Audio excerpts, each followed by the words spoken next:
Orang itu nganti cari kesenangan dengan maksiat karena tidak nyaman dengan taat. Sehingga kiai-kiai alim termasuk Bali Maksum, Mbah Mun, bapak saya semuanya itu seneng guyon. Supaya orang itu nyaman dengan kiai, nyaman dengan taat. Sehingga nggak perlu seneng dengan yang maksiat. Tapi sekarang banyak orang membawa Islam itu dengan keras. Saya masih ingat wasiatnya bapak, hak kena ngaji guyon ae, wong bingung mikir utang katanya gitu ya, gitu. Dan Bali Maksum itu masyhur seneng guyon. Bapak saya itu pernah ngajak saya mau ke pondok, santri-santri pas guyon itu kembali, gak sido jong santri lagi guyon. Kayak nopo pak, guyon itu barang mewah, santri itu kadang telat wesel radi duwe, iso guyon itu luar biasa, makanya jangan diganggu gitu. Meskipun resikonya keterusan guyon double kayak tadi. Jadi itu sanad itu, jadi itu sanad yang luar biasa. Jadi sebetulnya guyon tadi ada filosofi yang luar biasa supaya orang itu farah bitaat atau farah bima ahlahu. Sehingga ada ayat qul bi fadlillah wa bi rahmati fa bidzalika falyafrahu. Sehingga orang itu tidak perlu seneng lewat maksiat, hura-hura lewat maksiat.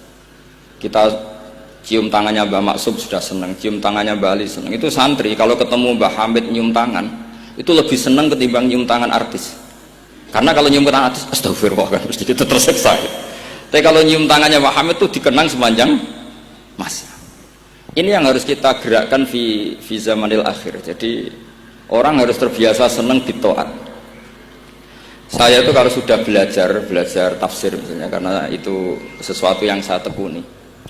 Saya belajar tafsir tidak lazim ya, tidak pakai kitab tafsir terus, tidak, seringnya pakai fikih. Ya karena saya punya guru Mbah Maimun adalah putra Ki Zubair Al-Faqih. Saya punya guru bapak saya sendiri, punya guru-guru wali. Jadi saya ini punya jalur ulama, punya jalur wali. Sehingga kemungkinannya saya itu kalau nggak ulama ya wali, atau gaduh-gaduh nggak jelas itu karena saking banyaknya. Dalam ilmu yang diajarkan Mbah Mun, diajarkan tentu beliau punya sanad ke Said Alawi sampai Rasulullah, atau lewat Mbah Karim, Mbah Hashim juga sampai Rasulullah. Yang jelas gak lewat duta besar karena ini mengkotek itu bahaya kalau sanad lewat apa duta besar. Sanadnya begini, ada riwayat yang ditulis kitab Ihya, juga ditulis kitab Khilyatul Aulia, itu memang yang menopang perilaku duta besar tadi. Inna min khiyari umati qauman yadhakuna jahron min saati rahmatillah. Itu dalam kitab Khilyatul Aulia redaksinya malah inna min khiyari umati fi ma nabba'ani al-mala'ul a'la qauman yadhakuna jahran min saati rahmatillah. Jadi termasuk umat-umatku yang pilihan adalah itu komunitas kaum yang kalau guyu itu bukan terbanter itu. Sehingga saya khawatir duta besar tadi ngakak-ngakak gitu apa bagian dari kewaliannya ya gitu. Karena disebut khiyarul ummah, umat pilihan. Meskipun kayaknya enggak juga, tapi ini cerita saja kan. Jadi inna min khiyari ummati fi man nabba'ani al-malul a'la qauman yadhakuna jahran min saati rahmatillah. Lalu saya mikir kenapa itu jadi khiyarul ummah. Bali itu masyhur seneng guyon. Mbah Mun ya masyhur seneng guyon.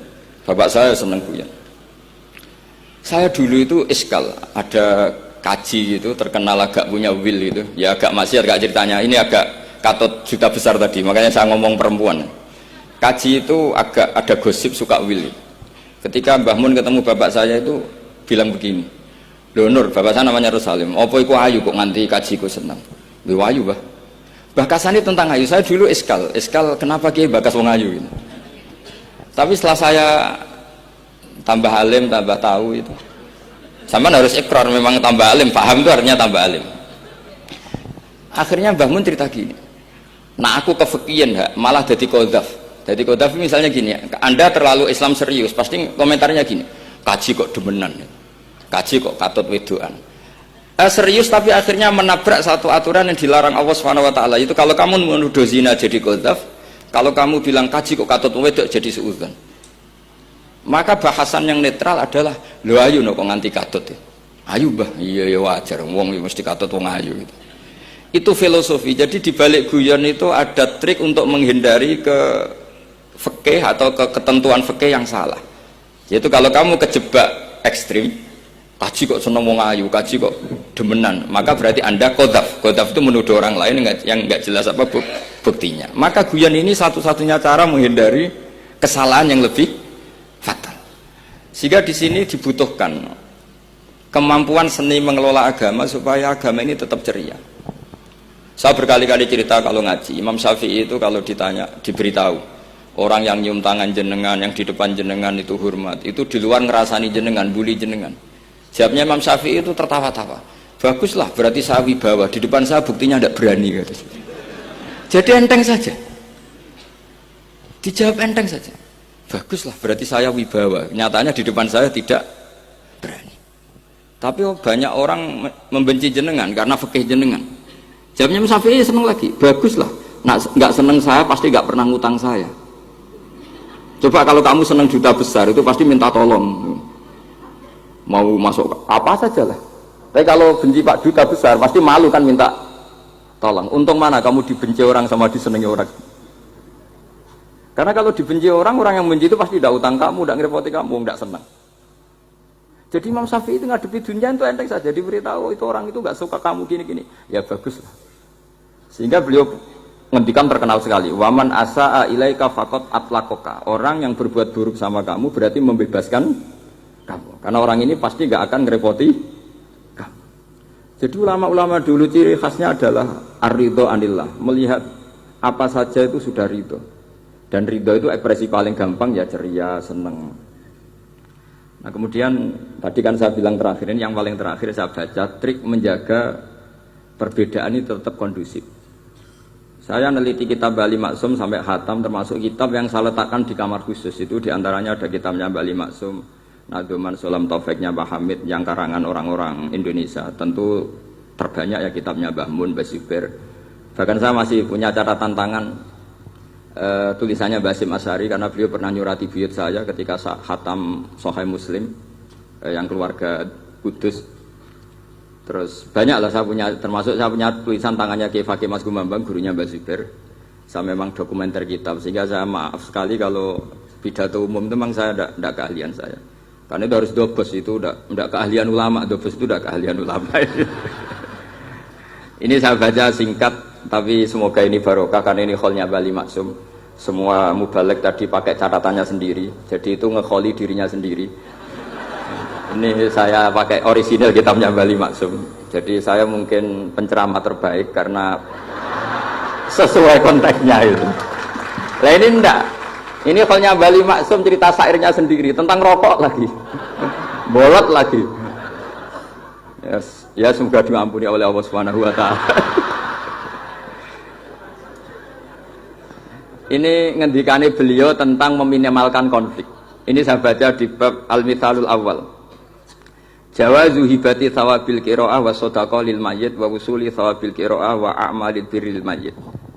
Kita berkeyakinan bahwa yasinan, tahlilan itu sampai ke mayit. Itu boleh kita hadiahkan dan sampai ke mayit. Kata Bali Maksum, wa wa min masailil furu' al khilafiyah. Fala yajuzu bi sya'nihi itharatul fitan wal jidal wal ingkar. Alal qail wal amili bihi wala alal mukhalif. Ini dari awal masalah khilafiyah. Sehingga enggak perlu jadi konflik yang berkelanjutan, baik kita menuntut yang melakukan itu atau menuntut yang menentang itu. Karena dari awal ini masalah furu'iyah. Sing nglakoni nggih monggo, sing nentang nggih napa? Monggo. Selama ini kan kita yang melakukan memaksa orang lain menerima, yang menentang memaksa orang lain menghentikan. Ini tidak fair kata Bali. Kata beliau itu enggak fair. Wala yang bagi ayaqa bainahuma ma la yang bagi wuquhu bainal akhwaini muslimaini. Kata beliau, wala in kana lil mani'i mustanadun fa inna li ghairihi mustanadan kadzalik. Kalau yang melarang tahlilan, melarang yasinan dikirimkan ke mayit itu punya mustanad, punya sanad. Yang bagi yang membolehkan juga punya sanad. Kalau ada kiai yang kalau pidato nangis itu sanadnya banyak dan benar. Tapi yang uraan kayak Pak Duta Besar juga banyak. Semuanya ada sanad.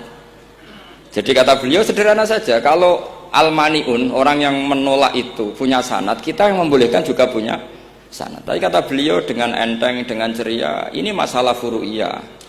Enggak perlu jadi itsaratul fitan wal jidal wal khisam. Kata beliau enggak perlu jadi perdebatan. Makanya pesan saya sama santri-santri kerap ya, sebetulnya masalah kita ini tercerabut dari ilmu. Coba dari awal Anda katakan yang tidak kunut itu Abu Hanifah, yang kunut itu Imam Syafi'i, maka melihat orang tidak kunut itu keren karena Al-Hanafi, pengikut mazhab Hanafi. Yang kunut juga keren karena pengikut mazhab Syafi'i. Tapi kita tidak, di zaman akhir kunut dan tidak kunut ini jadi politik identitas. Sehingga yang nggak kunut itu Muhammadiyah misalnya, yang kunut itu NU. Mana ada Basim Asy'ari sebagai mujaddid atau mujtahid yang mengharuskan kunut, atau Mbah Ahmad Dahlan yang melarang apa? Kunut. Wong dua beliau sama-sama pernah ngaji Syekh Khotib Minangkabau, pernah ngaji Mbah Mahfud ketika di Mekah.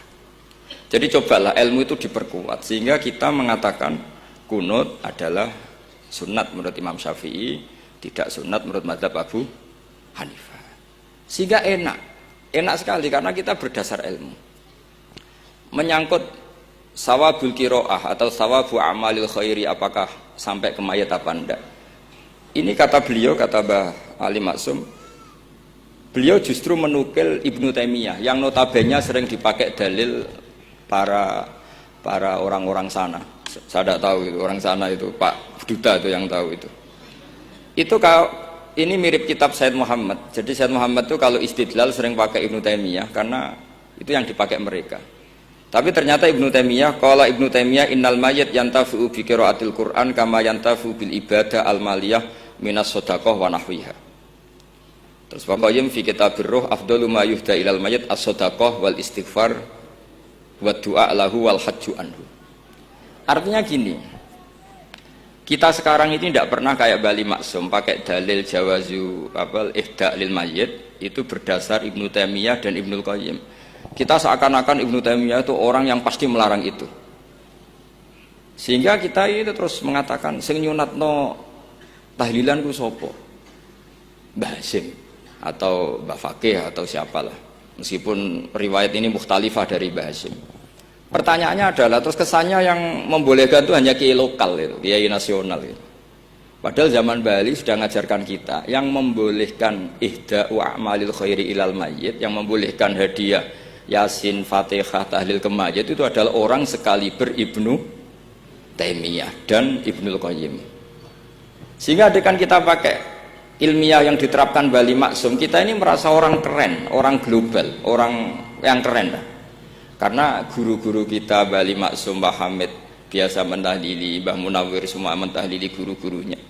Di level ulama global ada Ibnu Taimiyah dan Ibnu Qayyim.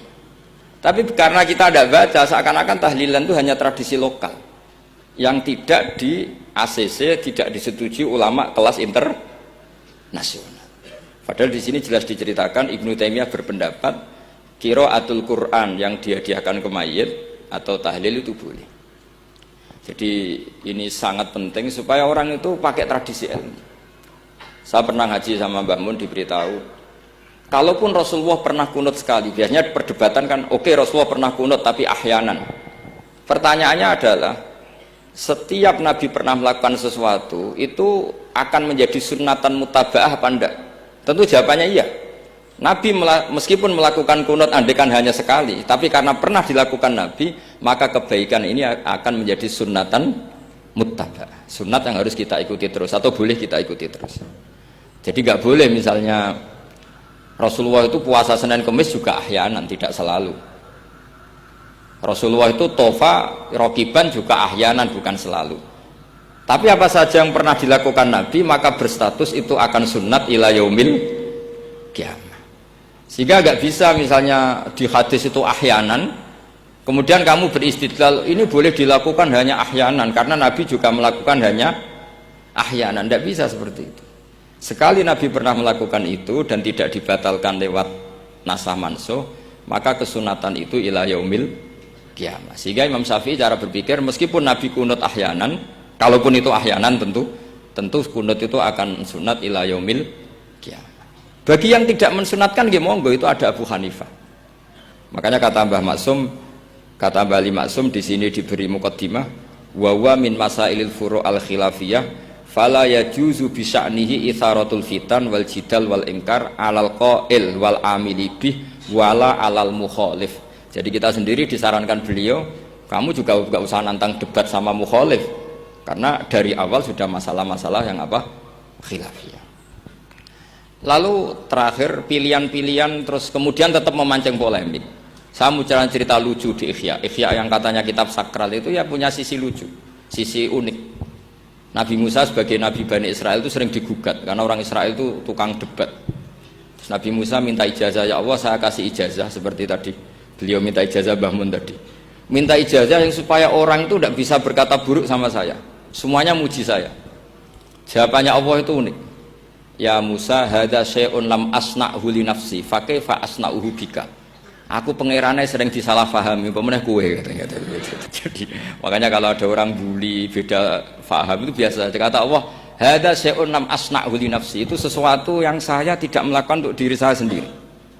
Kata Allah, saya ini Tuhan, yang mengatakan saya punya anak ya banyak, yang anggap saya bakhil ya banyak, yang salah paham dengan saya banyak, padahal saya ini Tuhan. Kalau saya mau tak bungkam semua itu orang, itu saja tidak saya lakukan. Apa menaiki terima Nabi.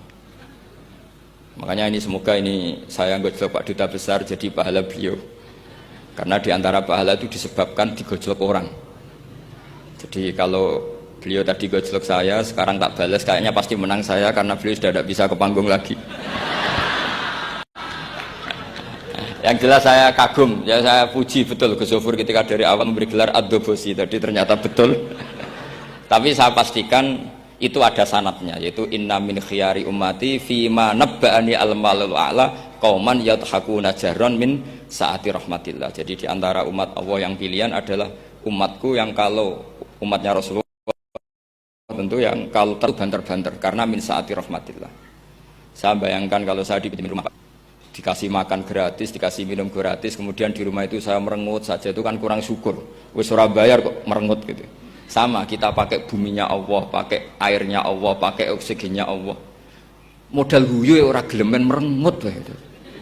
Itu kalau Allah tersinggung pasti Allah ngendikan falyatu probban siwa iwal yakhruj min tahti ardi wasama. Istilahkan mencari Tuhan selain saya kata Allah dan keluarlah dari langit saya, dari bumi saya. Daripada diusir pangeran wis ning donya ceria wae, guyu-guyu wae, sing penting aja dhewean apa guyu wis ngoten mawon. Wassalamualaikum warahmatullahi wabarakatuh. Dimohon untuk sekalian